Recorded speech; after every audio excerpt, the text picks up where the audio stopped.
The point is to begin the discussion process on exactly how this is going to be managed.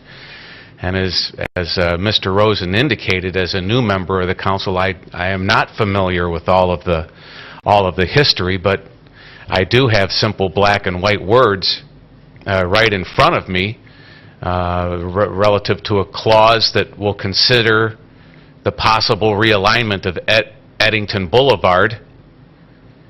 This provision is intended to ensure that the parties consider such possible realignment when an applicable site plan is submitted. So I would say that's to President Hooper's point. That's just what's written in the current agreement.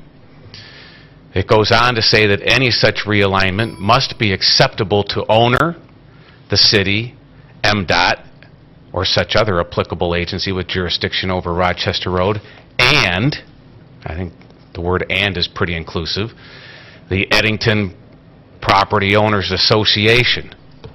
So, for me, that's pretty plain language as to what was intended. Now, I guess the point I want to raise for the benefit of the city and for the benefit of the Homeowners Association is what drew my attention on all of this is that the Homeowners Association does have the privilege and right to participate in this discussion. But along with that comes responsibilities. That right does not exist in a vacuum. In this process of beginning or continuing the discussion, there's been a significant safety issue raised here. There have been letters sent to the city.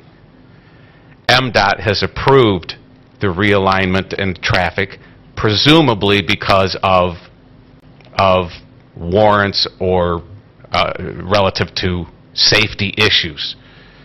The CIP has, our capital improvement plan, recognizes the fact that MDOT has approved this, and it's a possible capital improvement in the future.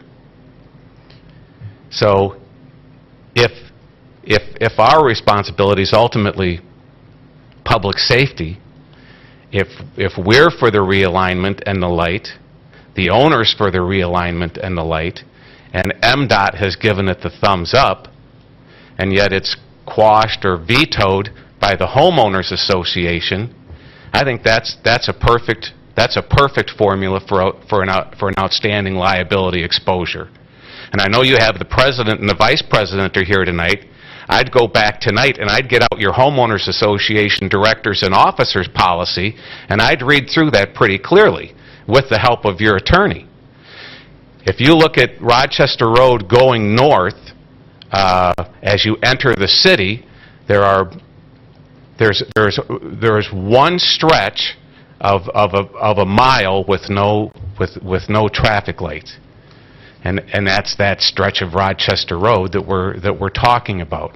There's a traffic light at Drexel Gate on Livernois on the opposite side of that subdivision. The city, for whatever reason, saw fit to put a traffic light on Livernois, which certainly doesn't carry 60 to 70,000 cars a day like Rochester Road, but you didn't see fit to put one on Rochester Road.